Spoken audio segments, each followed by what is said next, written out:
ஓம் சரவணபவ. அன்பர்கள் அனைவருக்கும் ஆத்ம வணக்கங்கள். இந்த பதிவு ஏப்ரல் மாதம் நடைபெறவிருக்கும் பொதுவான பலன்களை ராசி பலனாக காணவிருக்கிறோம். இந்த ஏப்ரல் மாதத்தில் ஒரு 5 கிரகம் நம்மளுக்கு மிரட்டல் விடுத்து கொண்டிருக்குது. இந்த 5 கிரகங்கள் நமக்கு ஆட்டத்தை காட்டுமா, இல்லை அடித்து ஆடி களம் இறங்கணுமா, இல்லை அதிர்ஷ்டத்தை தருமா அப்படின்னு டைட்டில் வைக்கலாம். ஏன்னா அந்த அளவுக்கு இந்த 5 கிரக கூட்டணி கால சக்கரத்தின் 12ஆம் இடத்தில் அமர்ந்து சூரியன், சுக்கிரன், புதன், சனி, ராகு இந்த கூட்டணி 12 ராசிக்கு எப்படிப்பட்ட பலன்களை அளிக்க இருக்குதுன்னு பார்க்க இருக்கிறோம். இதில் புதன் இந்த மாதம் 3ஆம் தேதி வக்ர நிவர்த்தி அடைஞ்சிருவார். சுக்கிரன் இந்த மாதம் 13ஆம் தேதி வக்ர நிவர்த்தி அடைஞ்சிருவார். செவ்வாய் மாத ஆரம்பத்தில் அவர் மிதுனத்தில் இருப்பார். 2ஆம் தேதியே உடனே கடகத்தில் அமர்ந்து விடுகிறார். கேது ஆஸ் யூஷுவலாக நம்மளுக்கு கன்னியில் இருக்கிறார். சந்திரன் நமக்கு மேஷத்தில் உதயமாயிடுவார் பரணியுடைய சாரத்தில். சூரியன் இந்த மாதம் 13ஆம் தேதி மேஷத்துக்கு அமர்ந்துடுவார். குரு ரிஷபத்தில் அமர்ந்திருக்கிறார். இப்போ இந்த குரு சுக்கிரன் பரிவர்த்தனை அதுவும் ஸ்ட்ராங்காக நம்மளுக்கு பலனை கொடுக்க போகுது. இந்த காலகட்டம் சூரியன் ஆத்மகாரகன் ஆன்மகாரகன் இந்த மாத பிற்பகுதியில் ஸ்தான பலம் அடைகிறார், உச்சநிலை அடைகிறார். நீ கவலைப்படாதப்பா, உன்னை நான் பார்த்துக்கிறேன்ப்பா, உனக்கு ஒன்றுன்னா ஓடியாந்துடுறேன்ப்பா அப்படின்னு நம்ம சொல்லிட்டனாலே அங்கே சூரியன் சிறப்பாக ஆக்டிவேட் ஆகிடும். ஆண் பெண் இருவருக்குமே, குறிப்பாக ஆணுக்கு சூரியன் பலமாக இருக்கணும். யார் எழுந்து நிற்கணுனாலுமே சூரியன் பலமாக இருக்கணும். உடலில் உள்ள அனைத்து எலும்புகளுக்கும் காரகன் சூரியன். அதனால் அந்த ஆன்ம காரகன் பலமாக இருக்கணும்னா அடுத்தவங்களுக்கு தைரியம் கொடுத்துட்டாலே போதும், இயல்பாக சூரியன் ஆக்டிவேஷன் ஆகிடுவார். இந்த கோள்களின் கோச்சார நிலையாலும் இந்த 5 கிரக கூட்டணி என்ன மாதிரியான செயல்பாடுகளை இந்த 12 ராசிக்கும் தரவிருக்குது என்பதை பார்க்கவிருக்கிறோம். பதிவினை முழுமையாக கேளுங்க, ஸ்கிப் பண்ணாதீங்க. இதில் சொல்லியிருக்கிற எளிமையான வழிபாடுகள், வாழ்வியல் செயல்பாடுகளை பின்பற்றி உங்கள் வாழ்வை வளமாக்கி கொள்ளுங்கள். கன்னி ராசி கன்னி லக்னத்திற்கான பலன்களை காணவிருக்கிறோம். இந்த ஏப்ரல் மாதம் கன்னிக்கு மிக ஏற்றமான மாதம் அப்படின்னு நான் சொல்லலாம். என்னம்மா எங்களுக்கு இப்படி சொல்லிட்டீங்க, நிறைய பயந்துகிட்டு இருக்கிறோம், கண்டக சனி வரப்போகுது அப்படின்னு சொல்லிட்டு. கண்டக சனி என்ன பண்ண போகுது அப்படின்னு பார்த்தீங்கன்னா, உங்களுடைய உடல் ஆரோக்கியத்தில் கூடுதல் கவனம் தேவை. அது மட்டும்தான் நீங்கள் பார்த்துக்கணும். மற்றபடி வேலை நல்லா இருக்கும். இது வரைக்கும் தொழிலில் ஒரு சில நல்ல மாற்றங்களை எதிர்பார்க்குறோம் அப்படின்றவங்களுக்குலாம் நல்ல மாற்றங்கள் ஏற்படும். ஒரு பொசிஷனு, ஒரு நல்ல ஒரு பதவி உயர்வு, ஊதிய உயர்வுடன் கூடிய உத்தியோக உயர்வு மிக அருமையாக இருக்குது, மிகச்சிறப்பாக இருக்குது அப்படின்னு சொல்லலாம். இப்போ ஒரு ஊதிய உயர்வுடன் ஒரு உத்தியோக உயர்வு கிடைக்கும் போது என்ன ஆகும்? 2 பாயிண்ட் நடக்கும். ஒன்று, வேலை பளு அதிகமாக இருக்கும் ஹையர் பொசிஷன் போகும்போது. இல்லை இந்த பணி ஒரு வெளியிடங்களுக்கு மாற்றப்படும். ஒரு சிலருக்கு விருப்பப்பட்ட இடத்துலயே டிரான்ஸ்ஃபர் கிடைச்சிருச்சு அப்படின்னு சொல்லக்கூடிய வாய்ப்பும் இருக்கு. அம்மா மாற்றம் கிடைச்சாலும் பரவாயில்ல, ரொம்ப நல்லா இருக்கு. இல்லைங்க மாற்றம் கிடைச்சாலும் பரவாயில்ல, எனக்கு வேலை கிடைச்சதே அதுவே ஒரு சந்தோஷமா இருக்குது, ரொம்ப நாளா முயற்சி பண்ணி கொண்டிருக்கிறோம் அப்படின்றவங்க. அந்த நடக்கக்கூடிய மாற்றங்கள் நல்ல மாற்றங்களா இல்லை தேவையில்லாத மாற்றங்களா? நல்ல மாற்றங்களே. இந்த மாதம் உங்களை தொழிலை சார்ந்து, உங்கள் பிரச்சனைகள் சார்ந்து உங்களுக்கு இருக்கக்கூடிய நீண்ட நாள் யோசனை, அந்த மண்டையில என்ன யோசனை தான் இருக்கும்னு தெரியல, யோசனை அந்த யோசனைகளுக்கெல்லாம் ஒரு நல்ல ஒரு சிறப்பான விடை கிடைக்கக்கூடிய காலம் அப்படின்னு சொல்லலாம். அனைத்து விதமான பிரச்சனைகளுக்கும் உங்களுக்கு ஒரு மிகச் சிறப்பான தீர்வு கிடைக்கும். இல்லை யாராவது திடீர்னு உங்க வாழ்க்கைக்கு ஒரு விளக்கேற்றுவார்கள் சொல்லலாம். நிறைய நாளாக நீண்ட நாளாக ஒரு குழப்பம் இருந்துகிட்டு இருக்கோம். நம்ம கெரியரை எப்படி எடுத்துகிட்டு போகிறது, நம்முடைய வாழ்க்கையை எப்படி எடுத்துகிட்டு போகிறது, நம்ம கெரியர் நல்லா அமையுமா, இல்லை நம்மளுக்கு வர்ற லைஃப் பார்ட்னர் நல்லா அமையுமா, இல்லை நம்ம ஆரோக்கியம் சரியில்லாமல் இருந்தால் இது நல்லா ஆகிடுமா, இல்லை நம்ம இப்படியே இருக்குது நம்ம வாழ்க்கை தரம் இது மேலே உயருமா, இப்படின்னு பலதரப்பட்ட கேள்விகளும் யோசனைகளும் இந்த கன்னிக்கு இருந்து கொண்டே இருக்குது. நிகழ்காலத்தை விட்டு எதிர்காலத்தை நாங்கள் நோக்கி கொண்டிருக்கிறோம் அப்படின்னு சொல்லக்கூடியவர்கள் அப்படின்னு சொல்லலாம். அந்த எதிர்கால சிந்தனைகளுக்கு எல்லாமே கூட இப்போ விடை கிடைச்சிடும். கவலைப்படாதீங்க, உங்களுக்கு இனிமே இந்த காலகட்டம் வருட தசா புத்தி இருக்குது, உங்களுக்கு நல்லா இருக்க போகுது அப்படின்னு நீங்க கனிவான வார்த்தையில கேட்கக்கூடியவங்க. அதுதான் நான் சொல்லுவேன் எப்பவுமே. உங்களுக்கு வருடத்துக்கு ஒரு முறையோ இல்லை இந்த கிரகங்கள் பயிற்சி ஆகும் பொழுதோ உங்களுக்கு ஏதாவது ஒரு டவுட்னா உங்களுடைய கோச்சார கிரகங்களுக்கு ஏற்ற மாதிரி உங்க பிறப்பு ஜாதகம் எப்படி இருக்குதுன்னு பார்த்துக்கோங்க. பிறப்பு ஜாதகத்துல என்ன இருக்குதோ அதுதான் கோச்சாரத்தில் உங்களுக்கு சொல்ல போகுது. இப்ப நான் சொல்லக்கூடிய பலன்கள்லாம் உங்களுக்கு ஒரு 30% புரிந்து வந்தாலும் அது பெரிய இறைவனின் அனுகிரகம் அப்படின்னு எடுத்துக்கலாம். இந்த காலகட்டம் வந்து கன்னிக்கு மிக சிறப்பான பலன்கள் அப்படின்னு வந்து சொல்லியாச்சு. 7ல் இருக்கக்கூடிய இந்த 5 கிரக கூட்டணி அம்சமான பலன்களை உங்களுக்கு தரும். தொழிலை சார்ந்து நீங்க எடுக்கக்கூடிய அனைத்து விதமான முயற்சிகளை, ஒரு இன்டர்வியூ ஆன்லைனா இருந்தாலும் சரி, நீங்க வந்து ஒரு நேரடியாக அட்டன் பண்ணக்கூடியதாக இருந்தாலும் சரி, எல்லாமே ரொம்ப சிறப்பாக இருக்கும். மாணவர்களுக்கு இந்த காலகட்டம் நல்ல படிப்பு, ஹாஸ்டலில் தங்கக்கூடியது, ஒரு வெளிநாட்டு படிப்பு, இதெல்லாம் ரொம்ப அருமையாக இருக்கும். எதிர்பாராத பல திருப்பங்கள் இப்போ வாழ்க்கையில ஏற்படும் அப்படின்னு வந்து சொல்லலாம். 3 8 கூடியவர் பிரச்சனை கொடுக்கக்கூடியவர் லாபஸ்தானத்துல உட்கார்ந்துட்டாரு. அப்ப இது வரைக்கும் பூர்வீகத்துல பங்காளிகளுக்குள்ள இருந்த சண்டை சச்சரவுகள் எல்லாம் நீங்கும். வெளிநாட்டு வேலை வாய்ப்புக்காக ரொம்ப காத்துட்டு இருக்கோம், இல்ல வெளிநாட்டுல வந்து எங்களுடைய வாழ்வின் தரம் உயருமா அப்படின்னு கேட்டவங்கலாம் இப்போ ரொம்ப அருமையாகவே இருக்கும் அப்படின்னு வந்து சொல்லலாம். என்னன்னே சொல்ல தெரியலமா, மனசுல ஒரு மாதிரி ஒரு ஸ்ட்ரெஸ்ஸாவே இருக்குது அப்படின்னு சொன்னவங்களுக்கு எல்லாம் நிறைய மெடிடேஷன், யோகா. ஏன்னா இந்த 7ஆம் இடத்திற்கு வரக்கூடிய சனி எது நடந்தாலுமே ஒரு சந்தேகம், ஒரு கேள்வி கணைகளை தொடுத்து கொண்டே இருப்பார். சனி வந்து 2 வேலையுமே செய்வார். அவரை மாதிரி நல்லவரும் இல்லை, அவரை மாதிரி குழப்பக்கூடியவரும் இல்லை. ஏன்னா இது ஆழ்கடல், மீனம் என்பது ஆழ்கடல். இத்தனை கிரகம் உட்கார்ந்தா எப்படி இருக்கும்? ஏற்கனவே வந்து குழப்பத்திற்கு பேர் போனது அப்படின்னு வந்து சொல்லலாம். இப்ப 5 கிரகம் உட்கார்ந்து எதையுமே வந்து நல்லா போறாம இருக்கு, ஆனா யோசனையா இருக்கே அப்படின்ற ஒரு சிந்தனைகள் மேலோங்கி காணப்படும். தொழிலில் நீங்க நல்லா வந்து எடுக்கக்கூடிய முயற்சிகள் எல்லாம் உங்களுக்கு இந்த காலகட்டம் தசாபுத்திகளும் சிறப்பாக இருக்கும் பொழுது மிக சிறப்பான பலனை தந்துடும் அப்படின்னு சொல்லலாம். தசாபுத்தி சிறப்பு இல்லம்மா அப்படின்றவங்க மட்டும் மேலதிகாரி, உடன் பணிபுரிபவர்கள், ஒர்க் ப்ரெஷரு இதெல்லாம் இருக்கும். உங்களுடைய வேலைகளை, உங்களுடைய செயல்பாடுகளை நீங்க தான் இறங்கி செய்யணும். களமிறங்கி வந்து இந்த காலகட்டம் சப்ஸ்டியூட்லாம் வைக்கிறேன்னா இந்த காலகட்டம் சொல்லாதீங்க.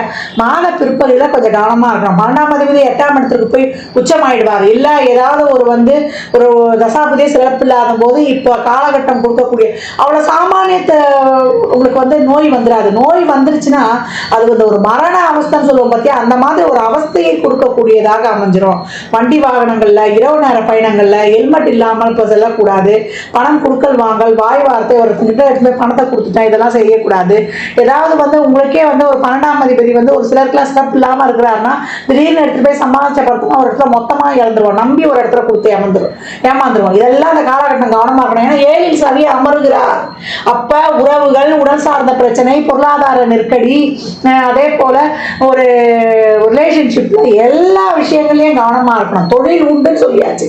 இது குருவுடைய வீடு. உங்களுக்கு ராசி அதிபதி வந்து உங்களுக்கு புதன், இவங்க நட்பு கிரகம் தான். இருந்தாலும் வந்து இந்த காலகட்டம் லைஃப்ல எதையும் கிடைக்காததையும், லைஃப்ல எதையும் பார்க்காததையும் நீங்க அனுபவித்தாலும் அதை வந்து ஒரு காலகட்டம் உங்களுக்கு கையை விட்டு நகர்வதையும் நீங்க பார்க்கணும் அப்படின்னு வந்து கிரகங்கள் சொல்லுது. அதனால இந்த காலகட்டம் என்ன பண்ணணும் நீங்க அப்படின்னா, நிறைய பொறுமை, நிதானம், சகிப்புத்தன்மை, விடாமுயற்சி, விஸ்வரூப வெற்றி. உங்களுடைய முயற்சிகளை வந்து பன்மடங்காக்குங்க அப்படின்னு சொல்லலாம். நிறைய குழப்பம் இருந்தாலும் குருவுடைய பார்வை உங்களுக்கு வந்து ததாஸ்து அப்படின்ற ஒரு இதை வந்து உங்களுக்கு செயல்படுத்தி கொண்டிருக்குது அப்படின்னு வந்து சொல்லலாம். இந்த குருவுடைய பார்வையால உங்களுக்கு எல்லாமே ரொம்ப சிறப்பா இருக்கும். அவருடைய 9 பார்வை 5ஆம் இடத்தை பார்க்கறதுனால அந்த 5 குடையவர் இப்போ வந்து 7ஆம் இடத்துக்கே சென்று அமருகிறார். 7க்கு 11ஆம் இடம் தான் இந்த அப்ப இந்த காலகட்டம் மனைவி வழி, கணவன் வழி இருந்த வந்து ஒரு சிக்கல்கள்லாம் ஒரு சிலருக்கு வந்து எப்படி எடுத்துட்டு போன்ற லைஃப் என்ற ஒரு வழிகாட்டுதலையும் கொடுத்துரும். புதுசாலாம் வந்து கல்யாணம் ஆகுது அப்படின்னு வச்சுக்கோங்க. இப்போ திருமணம் பார்க்குறீங்க, கண்டகசனியா இருக்குது, திருமணம் முடிச்சிட்டோம் அப்படின்னாலும் திருமண வாழ்க்கையில் நிறைய விட்டு கொடுத்து போயிடணும் அப்படின்னு சொல்லலாம். இப்போ வந்து திருமணம் நடக்கும்போது உங்க வாழ்க்கையில வந்து ஒரு மிகப்பெரிய அதிர்ஷ்டங்களையும் காணக்கூடியவர்கள் அப்படின்னு சொல்லலாம். 7 9 பரிவர்த்தனை ஆயிடுச்சு. மனைவியால் அதிர்ஷ்டம் அப்படின்னு சொல்லக்கூடிய வாய்ப்பு. ஒரு சிலருக்கு வெளியூர், வெளிநாட்டுலலாம் வந்து சொத்துக்கள் வாங்கக்கூடிய அமைப்புலாம் ரொம்ப சிறப்பாக இருக்கும். உங்களுடைய எப்பவுமே வந்து கணக்கு போட்டு வாழ்றவங்க அப்படின்னு வந்து சொல்லலாம். இந்த காரியம் பண்றோம், இதனால நமக்கு என்ன ஒரு ஆதாயம் என்று சிந்திக்கக்கூடியது அப்படின்னு சொல்லலாம். உங்களுடைய ஆர்கியூமெண்ட்டை தவிர்த்தால் மட்டும், இந்த பர்ஃபெக்ஷனை தவிர்த்தால் மட்டும் நீங்க வாழ்க்கையில வந்து ரொம்ப சிறப்பா இருந்துடலாம். ஏன்னா இப்ப ஆர்கியூமெண்ட்டை மட்டும் தவிர்த்துருங்க. மாத பிற்பகுதியிலையும் சரி, முற்பகுதியும் சரி, சுக்கிரன் மகரத்தை நிவர்த்தி ஆகிட்டா கூட 12ஆம் தேதி 8ல் உச்சமாகிறது ஒரு சில நன்மைகளையும் தரும் உங்களுக்கு. ஏன்னா அது வந்து விபரீத ராஜயோகம்னு சொல்ற அந்த கான்செப்டுக்கு நம்ம எடுத்துட்டு போயிடலாம்னு வச்சுக்கோங்களேன். இந்த காலகட்டம் எதுவாக இருந்தாலுமே அனைத்து அனைத்து விஷயங்களிலும் கொஞ்சம் கவனம் தேவை. அரசுத்துறை சம்மந்தப்பட்ட விஷயங்களை நாங்கள் வந்து இருக்கிறவங்க, ஒரு கவர்மெண்ட்டில் வேலை செஞ்சுக்கிட்டு இருக்கிறோம் அப்படின்றவங்களாம் இந்த காலகட்டம் ரொம்ப கவனமாக இருக்கிறோம். எல்லா ஒரு மேலதிகாரிகிட்ட எந்த ஒரு விஷயங்களும் வெளியில் ஒரு அரசாங்கத்துறை அதிகாரிகிட்ட ஒரு அரசுத்துறை சம்மந்தப்பட்ட வரி கட்டுற விஷயங்கள்லாம் ஒழுங்காக கட்டிடுங்க. இந்த காலகட்டம் எப்பயானா ரொம்ப சேர்த்து வச்சுருப்பீங்க வரி, அதெல்லாம் வந்து இப்போ வந்து கட்டுறதுக்கு வந்து ஆய்வு பண்ணி உங்களுக்கு வந்துடும். அதனால் இந்த காலகட்டம் எல்லா விஷயங்களையுமே வெளியில் போகும்போது நம்மளுடைய லைசன்ஸு இதெல்லாம் எடுத்துகிட்டு போகாமல் போயிடாதீங்க. சந்திராஷ்டமங்களில் உங்களுடைய பேங்க் பாஸ்புக்கு, ஏடிஎம் கார்டு இதையெல்லாம் வந்து ரொம்ப கவனமாக வைத்திருக்கக்கூடிய நேரம் அப்படின்னு வந்து சொல்லியாச்சு. பணம்ல, வாய் வார்த்தையில் இதிலெல்லாம் வந்து கவனமாக இருக்கக்கூடிய கன்னி ராசி லக்னக்கார அன்பர்களுக்கு எப்போவுமே வந்து ரொம்ப அமைதியாக அடக்கமாக இருக்கும்போது நமக்கு எந்த ஒரு பிரச்சனையுமே வராது. பிரச்சனை வர்றதுக்கு யோசிக்கும், கிட்ட வரவும் பயப்படும். தான தர்மங்களை நிறைய செய்யுங்க. நம்மளுக்கு ஏற்படக்கூடிய அந்த மிகப்பெரிய ஒரு நிகழ்வுகள்லாம் கூட அப்படியே சாதாரணமாக நம்மளை வந்து உரசிட்டு போகிறத வந்து பார்த்து கொள்ளலாம். நிறைய இருந்தது பார்த்தீங்கன்னா அந்த மண்டக்குழப்பம், அந்த மண்டக்குழப்பம்லாம் இப்போல்லாம் வந்து நீங்கிடும் அப்படின்னு சொல்லலாம். யார் நம்புறது, இவங்களை நம்பலாமா இவங்களை நம்பக்கூடாதா அப்படின்னு நம்பிக்கை இது பண்ணுவோம் இல்லையா, அந்த நம்பிக்கை வைத்திருந்தவங்கலாம் நம்மளுக்கு முதுகில் குத்துவாங்க பாருங்க. அதையெல்லாம் நிறைய சந்திச்சிருப்போம். அதெல்லாம் இனம் கண்டு அதுல இருந்து இப்படி வந்து நீங்களா இருக்கக்கூடிய மிகச்சிறப்பான காலமாக இருக்குது கன்னிக்கு அப்படின்னு வந்து சொல்லியாச்சு. இந்த மாதத்தை பொறுத்த வரைக்கும் தசாபுதி சிறப்பாக இருக்கும்பொழுது அவங்களுக்கு இதையும் நல்லா சிறப்பாக கடந்து வந்துடுவீங்க. சிறப்பு இல்லாதவர்கள் கொஞ்சம் உடல்நல, வாய்வார்த்த, உறவுகள் சார்ந்த விஷயங்களில் பணம் கொடுக்கல் வாங்கல்னு ஒவ்வொரு விஷயத்திலும் கூடுதல் கவனம் தேவை. கன்னி சிறப்பாக இயங்கும். எப்பொழுதுனா நான் ஏற்கனவே சொன்ன மாதிரி தான், பொறுமை, நிதானம், சகிப்புத்தன்மை. ரெகுலர் எக்ஸசைஸ் ஆரம்பிச்சிடும்.